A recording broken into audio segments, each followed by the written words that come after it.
Okay, let's talk about money, shall we? Before I begin this video, I want to say that I'm not a financial advisor. I'm just sharing my journey as a regular person and plus an immigrant. All of the things that I learned from my experience of living paycheck to paycheck and not having enough money for anything just because of my horrible spending habits. It's okay that I make mistakes. The most important thing is I acknowledge that it was a mistake and then I try to do something different in the future. So the first mistake I was making is having the wrong mindset about money. Mindset is very important, and especially the one you have about money. You can be a millionaire, but if you have a very bad money mindset, you're gonna be wasting all this money and not actually accumulating good quality wealth. I can honestly make a separate video about all the mindsets about money, but in this video what I wanted to share is that as a kid, I didn't have the best money education, and honestly, I think for a lot of us, the situation is the same. You know, my school or my parents, they weren't really educating me on how to use my money and how to even make money. I was kind of just like going with the flow and trying to learn from my own mistakes. I think it's also because in my country and in my family, a lot of people believe that money is the root of all evil. This mindset is actually very, very common, and some people think that having money is bad, and especially having a lot of money, it's even worse. It will lead to moral corruption and negative consequences. Now I know that the idea is not only inaccurate, but it can also be harmful in some ways. Firstly, it promotes this negative attitude towards wealth and can create this feeling of shame and guilt around money. Usually what would happen to me in the past is I would think that I didn't deserve that it was a bad thing for me to start making money or to make more money than I was making before. It's just crazy to me right now. And obviously in the past, that really limited my financial success and made me extremely anxious and stressed about money. Secondly, this mindset creates a sense of victimhood, where all you're thinking about is that you're not in control of the situation, like you're the victim of the situation. It's just the way it is and you can't change anything about it. But in reality, one day I had to realize that it was in my power to take control and be responsible for my financial choices and decisions. I have a friend, Josue, maybe some of you guys remember him. We actually ran the Mexico City Marathon together in 2022. So he is an extremely interesting person to talk to, and he has a very unique mindset about money, a very interesting perspective on money. And so when I was preparing for this video, I was like, I absolutely have to ask Josue about his money mindset. And here is what he decided to share with you guys. How many people in the list of the 500 richest people in the world started by winning the lottery? 0. The reason is the more money you have, the more money you spend. So probably having more money won't make you happy or change your life forever.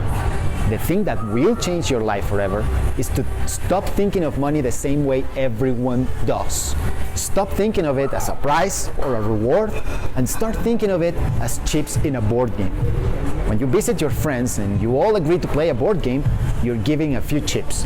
You follow the rules of the game. You try to beat your friends. Whoever holds the most chips wins the game. At the end, you leave the chips on the board and forget about them. That's exactly how the richest people on the planet see money, and the same way you should too. Imagine $100 is one chip, and you're playing a game with your friends. Try to turn this chip into 5.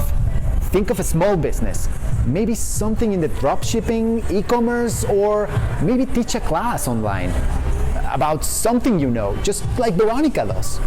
Something you can do on the weekends or in your free time. The moment you become good at this game, the moment you build a small business and make it work, the moment your chances for getting in the list of the 500 richest people in the world increases tenfold. I think it's fascinating. It's a very interesting mindset about money. The second mistake I was making is living on borrowed money or accumulating bad debt. What I mean by bad debt is when people don't use credit cards in a smart way. Credit cards can be amazing for, establishing credit or accumulating points to then spend on traveling and other expenses. However, what I see is, and what I would do in the past, is people use credit cards when they don't have enough money and they need more, and then they would never pay it back. And this way, they would just accumulate this debt and they would always live in debt. And actually, the USA has the highest average national credit card debt. According to global credit card statistics, the US USA is the lead with an average 2020 debt of $5,331. And if you think it might be hard for you to use a credit card in a smart way, then don't use it at all. A lot of people are gonna be like, no, but what about my points? What about this? What about that? If you're accumulating bad debt, you can forget about all the points. Because the problem right now is that you're spending money and not thinking about the consequences. You always have to think that credit card is the money you have. If you have all of this money in your regular bank account and you know you can use your debit card, for example, if you could, then of course go for it and use your credit card. But using a credit card just because you want to purchase something and you're like, okay, I can just run my credit card and think about it later. It's definitely not a very smart money mindset. And now we're slowly moving to spending without thinking. We've all been there, at least I have. You're browsing online and you see something you like, and before you know it, you're already typing in your credit card information and you're checking out. And then you're just sitting there thinking, could I actually afford that? But it's already kind of too late. Impulse spending is a real thing, and I'm not gonna lie about it, it is very hard to get over. For example, in the past, I would struggle so much with impulse spending. So what helped me is unsubscribing from all the marketing emails from your favorite stores. And the second thing is unfollowing all of them on social media, because what will happen is every time I would open my phone, I would see, their pages and their emails, and I would be like, you know what? Actually, I think I need a new pair of jeans, even though I actually didn't. And then the other thing that I do right now sometimes is I just let the item sit in my cart and wait. I would maybe sleep on it, wait for a few days or a week. Mistake number 4 that I was making for a very, very long time is not paying myself first. Generally, paying yourself first means you have to put some money into savings before you actually pay all of your bills or you purchase something you really want. And the philosophy of paying yourself first came from George Clanson's book, The Richest Man in Babylon, which was written a very long time ago. The thing is, if you don't pay yourself first, you're not actually paid. Because the way it works is, okay, someone pays you money, for example, your employer, right? They pay you money and then what do? You spend all of this money. So you're basically giving your money to other people, to other businesses, corporations, but it's okay only after you pay yourself first, meaning after you put some money into savings. You have to kind of flip your mindset. This is your money, you earned it. So don't you want to pay yourself first? A lot of people recommend setting automations, and I do like it if, for example, you get your paychecks regularly, because, for example, for me, it doesn't really work because I work for myself. I'm a YouTuber, so sometimes for me, everything really fluctuates and it might all be very, very different. So usually on the first of every single month, I kind of calculate how much money I made the previous month, and then according to that, I pay myself first. And in the past, I started with saving or paying myself 10%, and then people recommend progressing from there, because if you feel like you can save more, let's say 15% or 20%, I heard some people even say like 50%, which is obviously a goal for sure, but obviously it's a lot of money. If you can't save 50%, don't worry about it. Start with something small. Saving 10% is better than saving 0. And actually, as an immigrant, a person moving from my home country to a different country, to Mexico, my savings really helped me at that time. So now, since I started talking about savings, the next mistake that I was making and you could be making is having no savings. To be honest, when I was preparing for this video, I was like, oh yeah, maybe I should talk about investing. But then it was like, you know what? I'm not gonna talk about investing because I know that a lot of people, they don't even have enough money saved up to even start investing. And usually people recommend saving 3 months of your expenses, and some people go even further. They save 6 months, a year sometimes, but again, it all depends on your goals and your priorities. But having an emergency fund, having savings is so important because life is so unpredictable. A month ago, I broke a bone in my foot. Obviously, it is not the expense that I was hoping for, but because of my savings, I was like, okay, I'm gonna go to a hospital now, I'm gonna pay a lot of money, but it's fine because I save my money. But obviously, I wasn't always the way I am. When I was in college, for example, I would spend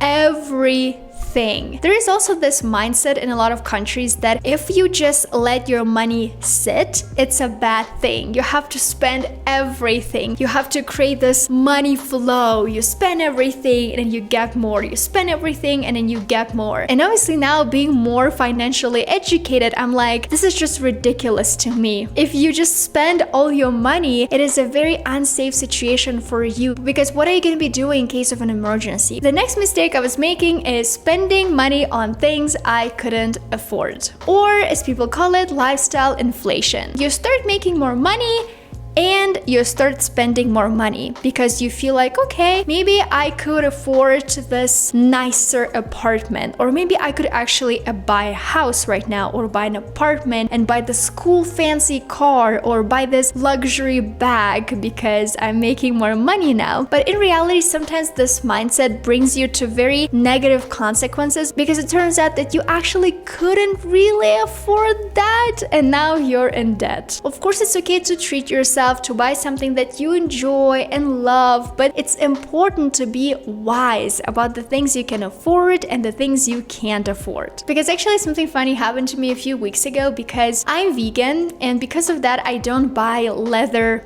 things like bags or clothes or anything. So I was just like on the internet browsing, I was trying to look for a vegan bag, and then I came across this website that sells luxury vegan bags. One bag costs around $1,500, so it's a hefty check for a bag for sure. And I was just sitting there, I was just like, okay, do I actually want this bag?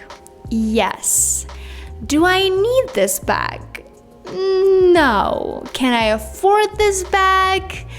Maybe not right now. Guys, when I tell you that it was so freaking hard for me to click off the tab and move on with my day, I'm not joking. I was literally thinking about it the whole day. I was like, but I really like this bag. I never really bought anything nice or luxury for myself. It's a cool bag. Maybe I should get it. Obviously, it takes a lot of self-talk. And again, I'm not always perfect. And the final mistake that I was making is not tracking my expenses. Do you know where every penny of your money goes? Can you tell me how much money you spent on groceries last month, for example, or on clothing? Usually people say, no, I don't really know. So that's why I think it's important to start tracking your expenses. And also, for example, if you're a freelancer, you work for yourself, I also recommend you track money coming in. So what I usually do, I track money coming in and money coming out. And that helps me a lot because, again, I work for myself, I'm a YouTuber. It's not always stable. Sometimes it's bad, sometimes it's good. So that's why it's extremely important for me to be responsible and track everything. Usually the way I do, for example, is on the 1st of every single month. Yes, the 1st of every single month is like the money day for me. So what I usually do is I track, I sit down, I open my computer, I open all of my bank statements, and I just look through them. Because sometimes there are